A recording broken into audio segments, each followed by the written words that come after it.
everyone, and welcome to I'm Not Okay with Day. I am your host, Day, and we are back. Y'all, we're back. We are back. I am so excited. I missed y'all. I know I'm a broken record every time I say that, but I truly, every time I take a break, I miss doing the podcast so much. And if y'all are following me on Instagram, which if you're not doing that, go ahead and follow at I am not okay pod. I posted the other day just about me being really in a really dark place, frankly.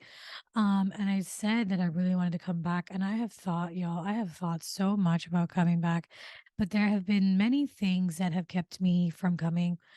But last week I was having a conversation with one of my best friends about just, how I was feeling and about some of the reasons why I wasn't coming back. And she was like, no, you need to do this. Like, this is your ministry, this is your calling. You need to do this. You have to come back. And so, after that conversation, honestly, after a lot of prayer too, I really feel like it's time. So, when I set up the podcast in the very beginning, the intention was never like, oh, we have solved our problems. Now let's tell people how to solve their problems. It was always, I'm struggling. I'm going through this right now. I'm not on the other side. And here's how I'm dealing with it. This is how I feel. Let's go on that journey together. And, you know, I think I lost sight of that a little bit, but I'm back. I'm still in the journey. We have not crossed over to the other side, y'all. More on that later. And so, yeah, we're here and we're going to do this and we're in it together. So let's just dive right in, y'all. The last time I recorded an episode, it was, I think, November. I think it was like early November, maybe late October last year, 2022. And a lot was going on. I know I say this all the time too, y'all, but let me tell you, working a full time job and really just doing anything else is hard. But then doing a job like I was doing that was just already so mentally exhausting, I was burnt out, y'all. That's the truth. I had no energy for anything. And it was so hard because I had my clinical exam coming up and I needed to have energy to study. And it was rough. I don't know how I did it, y'all. Like, I'm not kidding you. I basically like procrastinated until like the last month or so. And I was like, okay, like it's crunch time. Let's do this. Do not recommend, but that's what I did, y'all. And so it was a lot, but I passed my LCSW exam. Yay. And I am now, you guys, I am now a licensed clinical social worker.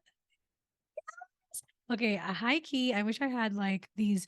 I'm not gonna do it, but I wish I had these like sound bites so I can just put in applause, but just pretend like there's an applause going on there because I'm probably not gonna figure that out. Um, but I'm so excited. Like, this is the dream, y'all. And I was really sad that I wasn't recording the podcast at the time to be able to like share this information with you and just celebrate, because if y'all have been with me on the journey since the beginning, having my LCSW was the goal. It's always been the goal. And, I've gone through the struggles of like getting the LMSW, passing that test, getting my job. I've been working, getting my hours to now get to LCSW. And like, I accomplished it. Like, this happened. And I have to give all the praise and the glory to God because truly, I don't know if this would not be possible, period. This would not be possible without him, but I honestly, like, I just don't even know. I don't know how it happened. It doesn't make sense to me, but it did, and I am so beyond grateful. And so, yeah, y'all, the dream was realized. I passed my LCSW and I officially became a licensed clinical social worker. And so, it would appear that, hey, dreams are coming true. Like, this is it. Things are turning around. Like, we're doing better. And actually, I've been reading this book. Just started it last night, called Black Girls Must Be Exhausted. And what right in the very beginning, there was the author said something like, you have all these checklists, and the main character went through all the checklists, like have a good career, have a house, da, da, da, and you just like check off all of the boxes. And then she says something like, no one talks about the in between checking off the boxes. Like, we all look at the final product, but no one is talking about what it took to get there and what else is going on in that in between part. And I mean, that's what life is anyways. It's not like we accomplish the goal. We have like the final result that lasts for like 2.5 seconds. But then you have to keep on going, keep on living, and you know, going to like whatever the next thing is. And so my in between my check marks have been very difficult. Um so I passed my exam in November. It was a Thanksgiving holiday. Thanksgiving was awesome. I was able to spend it with my family. And then I was finally going to return to Jamaica after years of not being there um, in the Christmas break. And y'all, let me tell you that right before the Christmas break, my job was so stressful. I reached a new level of burnout. It was a lot. So I was so excited for my Christmas holiday. I was like, yes, let's finally do this. We're going to get the rest that we need, the rest we've been holding on to. So I was doing the thing where I was just going, going, going, going, just got to get to this. Just get to this. It's going to be fine. As soon as we get to this, we're going to be fine. Well, as life would have it, the rest never came in the Christmas break as I hoped it would because, well, I would say the first, like, maybe 4 days of my Christmas holiday, wonderful, great. I reunited with some of my family. It was great. But things took a turn on my vacation when my grandmother passed away. Um, and so praise the Lord, we were able to see her a few days before she passed. And I'm so grateful for that because I hadn't seen her, I hadn't seen her since 2011. It had been a very long time since the last time I saw her. And so it was really amazing to reunite with her. Um, and not have, I guess, like regrets, before she passed. But her passing, it was very sudden, it was unexpected. It really obviously just kind of shook up the whole vacation, but then it made the rest of the months very difficult. So that happened. Um, we tried to make the best of it as we could. My family was very sad, and I felt very sad. And, I found myself kind of reverting back to my old ways where I just felt like, okay, like I want to support my family, I want to be here for them. So I just kind of like pushed how I was feeling aside. And it was hard because I was struggling mentally already, with everything going on at work. Like I was already having a hard time. And then, the rest that I was hoping to get really turned into the opposite of rest, and it was hard. And I felt guilty too because I was here thinking about that while, my mom is mourning, and my aunts and everybody, they're all mourning. And so it was a really weird time because it's like I also am mourning, but then I feel like, should I be? Like, I need to be strong. Like, what should I do? And so it was a very complicated time. But y'all, let me tell you that when I returned from the trip in December, well, it was January, you know, I had a mental breakdown. That's really the truth. I broke down, actually broke down at work one day. I couldn't even help it. It just came all the way out, y'all. I think the final straw was I had a client actually, and her dad passed away suddenly. Um, and so that just was like the thing that set me over the edge. And I broke down. I remember I went to talk to my supervisor at work that day. I could barely get the words out, just like hyperventilating, just it was just a lot. Um, and so I didn't know what to do, like how to cope really. I just felt so many different pressures. Like I felt like, okay, I already used up all of my time to be on vacation. I don't have the time to take off work to grieve and to just feel all the things I was feeling.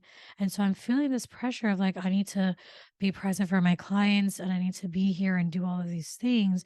And then I'm feeling some pressure of like, I want to be there to support my mom and support my family and, be there for them.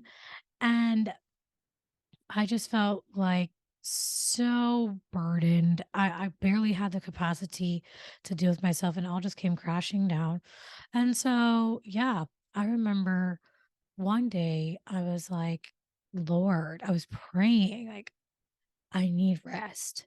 How am I going to get the rest? Like, how is this going to be possible? Because I can't see rest inside and I can't keep going. Like, this is too much. Well, then literally, I wanna say maybe 5 days after I said this prayer, y'all, I got laid off. I lost my job. And I'm laughing right now because it's funny in the grand scheme of things, after the fact, but yeah, I got laid off, y'all. I lost my job, and so then you would think, though, that me losing my job was gonna be heartbreaking, but actually it turned out to be, frankly, the best thing that could have happened to me because I was then actually able to get the mental rest I needed to get. Like, went from worrying about being there for my clients to, well, now it's time to be there for yourself. And I mean, don't get me wrong, y'all, losing your job in a time when you're not expecting to lose your job, not great. Okay. Um, there definitely was a lot of concern as to what the heck am I going to do now? How am I going to financially support myself?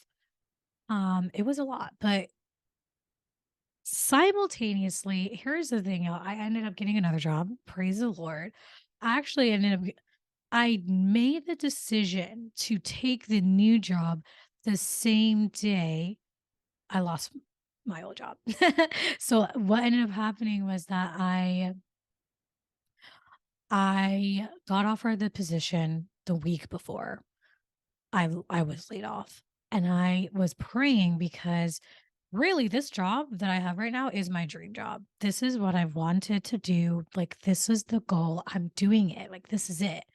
But with my job comes a level of uncertainty and just not as I guess like structure not structured. No.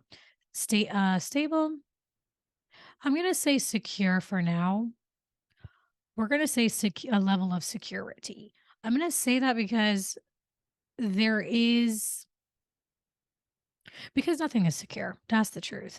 The job that I had that I thought was the most secure ever turned out to be not secure at all since I literally lost it. But anyway, so anyways, I was praying the week before I took the new job asking the Lord, what should I do? Should I do this? Praying for some sign for him to really communicate clearly to me.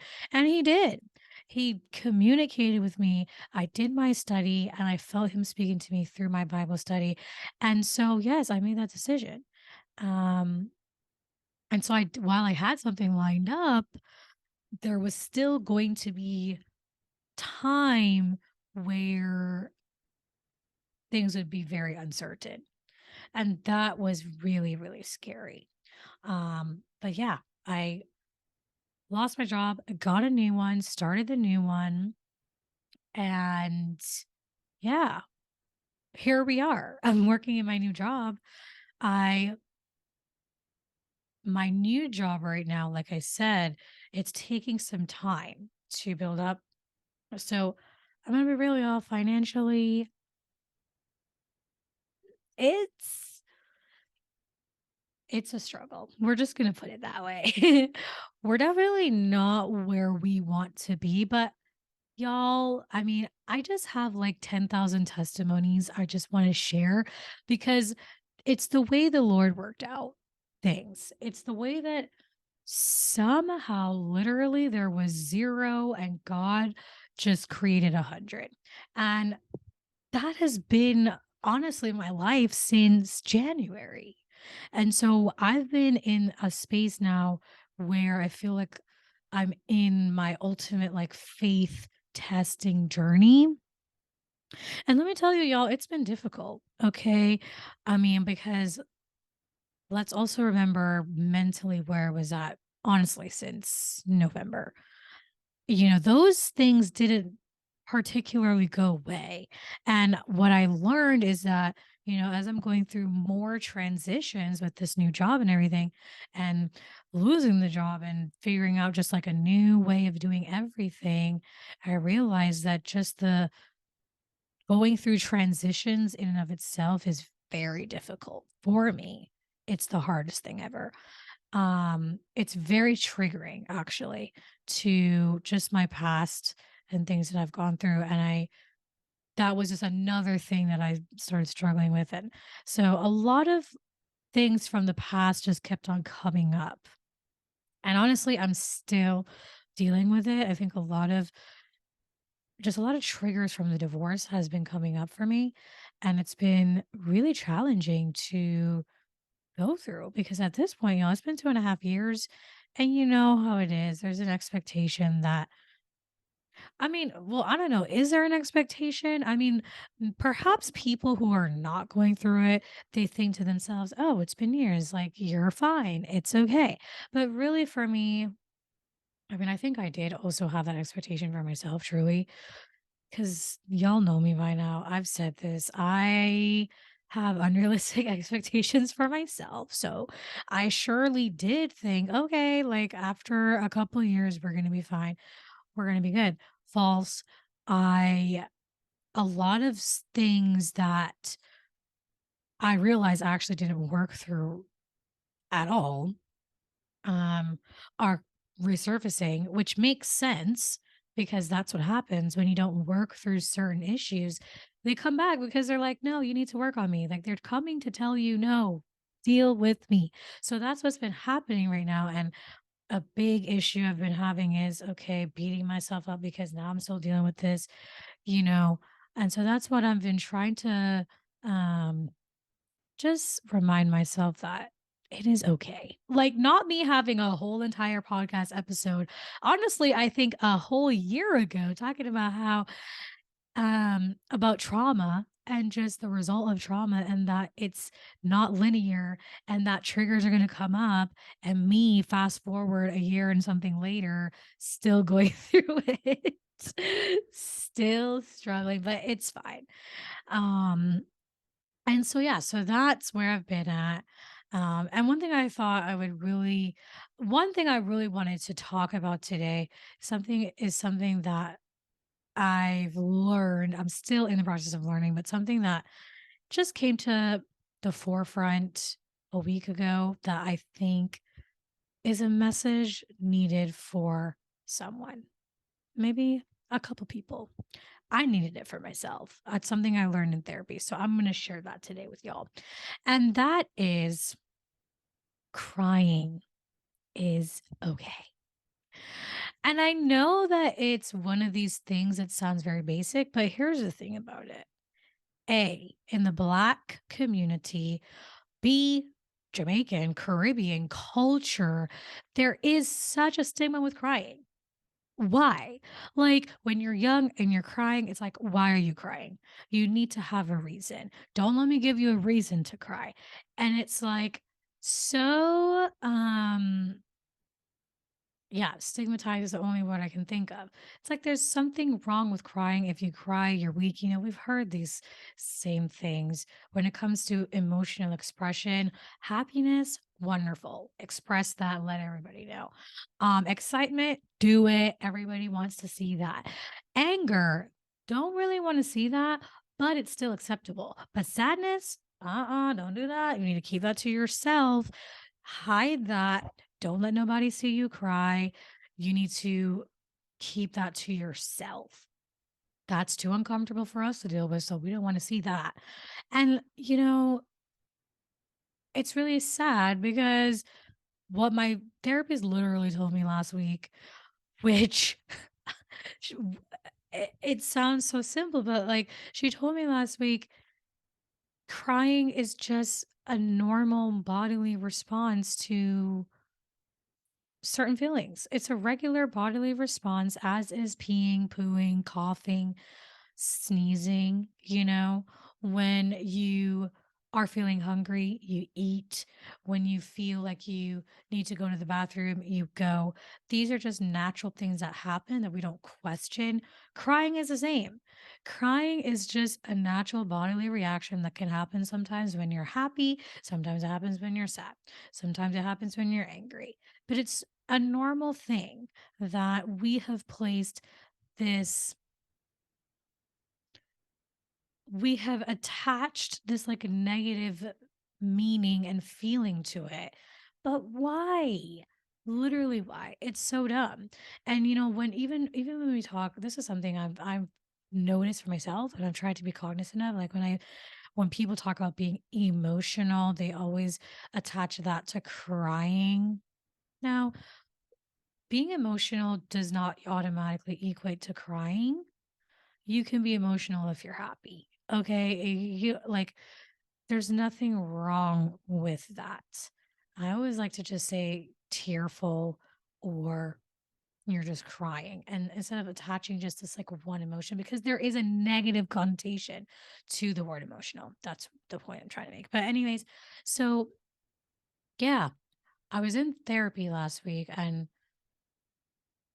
I just broke down and I was crying. And my therapist made an observation that was so interesting. And I didn't realize, obviously, before, but she said, you're crying, but you don't even let the tear fall. As soon as your eyes water and the tear comes, you immediately wipe it away. And it's almost like you're cutting off those feelings. It's like you don't even want to let yourself go there. You're just cutting it off. You're wiping it away immediately. There should be no evidence, no remnants of you crying.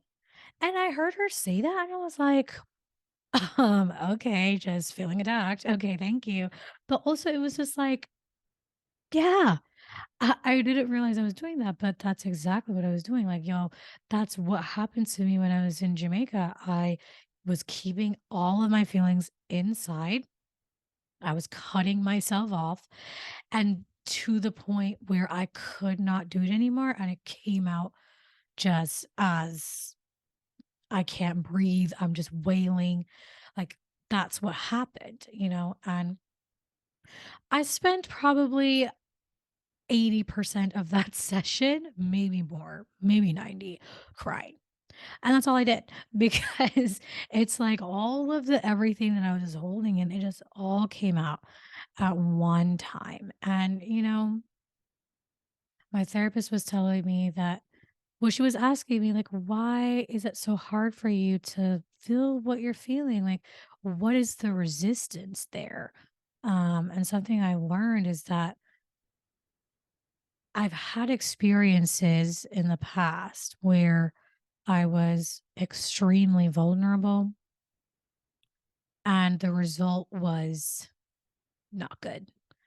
And in fact, like my worst fears came true after me being extremely vulnerable. And I realized that those experiences in and of itself was traumatic for me because what it did is it told me my brain translated that to me, okay, well, you can't even be vulnerable really with yourself. Like, don't even let yourself go there because bad things are going to happen when you do. And that is the reason why I kept it all in. And even when I let it out a little bit, but I always was still trying to fix it, trying to hide it and get rid of it quickly. I never let myself like sit. And after my therapist was asking me more questions, I realized like I have never even allowed myself to just like wail cry. I've only done it a handful, quite literally. I don't even think 5 times, of times in my life because I never let myself go there because of just all of these fears that come up with being vulnerable, even when I'm by myself. And in fact, the only time I let myself go there is when I can't help it anymore. Like all of those times I can think of when I just wail cried and just broke was when I had no control and it just came out. And so, yeah, I've been thinking a lot about crying and what is attached to crying and just the overall belief that I need to keep my feelings in and like not let myself out. And it's kind of crazy because this whole podcast is called I Am Not Okay. That's the premise of this whole thing. Me being okay with not being okay. This is just a prime example that I have not mastered that just yet. I am still struggling with not being okay. And it is so hard for me to just be there. But this is me telling yo, cry if you need to. Cry if you need to. Um, don't cut yourself off because what cutting yourself off it does is it just makes things worse in the long run. It makes things worse. And so, yeah, I'm trying to get into the habit of whenever I do cry, just almost as low key as almost like it's not full exposure therapy, let me not say that. But I'm doing an experiment where I am crying and I'm challenging myself not to wipe the tears away and just to let them fall. Um, and I'm in a journey right now where I'm trying to let myself just feel. And honestly, I'm trying to let myself break, like give myself the permission to break because I don't have that. Like I haven't given myself permission to. And I think I've been looking to other people and other things to give me that permission. But what I've learned is I need to give it to myself. And so I'm in a new space right now where whatever it is I start to feel, I'm gonna let myself, um, and just go with it. Another thing my therapist said that I wanna just say too, that was just mind-boggling to me is I was crying and I was telling her, "Every time I cry, I wanna talk, but my voice gets very soft and like I feel like I can't breathe, like my throat gets just choked up and I can't speak and the volume like it's my voice is breaking but I can't get it out. And so she asked me, she said, "Okay, so let's say that you got an item and you're looking at the instructions and so you figure out how it works. You follow the instructions, but once you press play or whatever or once you um figure it out, it's not coming out loudly. It's coming out in that same broken way that you're explaining. In that not broken way. Yeah. It's coming out in a very silent tone where it should be loud. What is the conclusion you would come to if that happened?" And I said, "I think if I did that, I would think it's broken. Something's wrong with it. It's not functioning the way that it should." And so she said, "Yeah, maybe you're trying to talk when you shouldn't be. Maybe what you need to actually do is cry, is let out those emotions, is break, you know, let yourself feel and go through those emotions and don't try to do things to pass it quickly." And I was like, wow, yeah, I've been doing that. I've been in a lot of ways talking to try to either explain it away so I can like fix the situation quickly or not think at all, like not feel at all. So I can just push it to the side.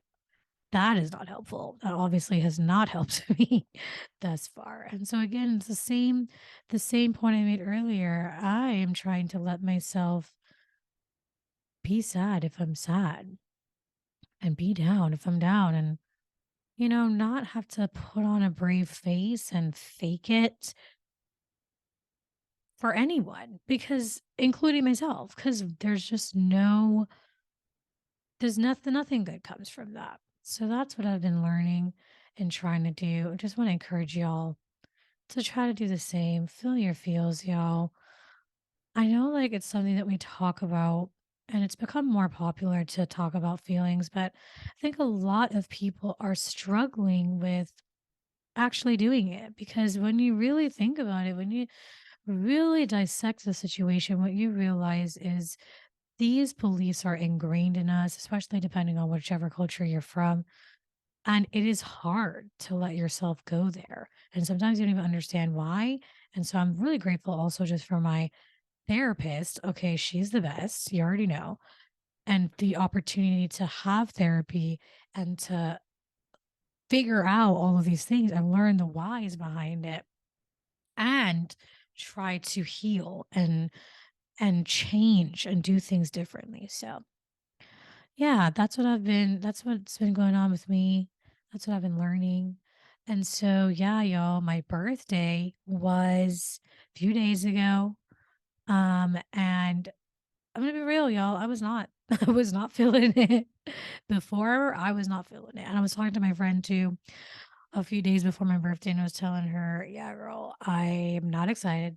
I just feel so sad. I've just been feeling so sad for a lot of days. And I felt really bad because I was going to be with my family and spend my birthday with them. And I didn't want to be just Debbie Downer. But then what I realized is I was starting to put pressure on myself to like be in a good mood to be around them and to be okay because I was going to be around them.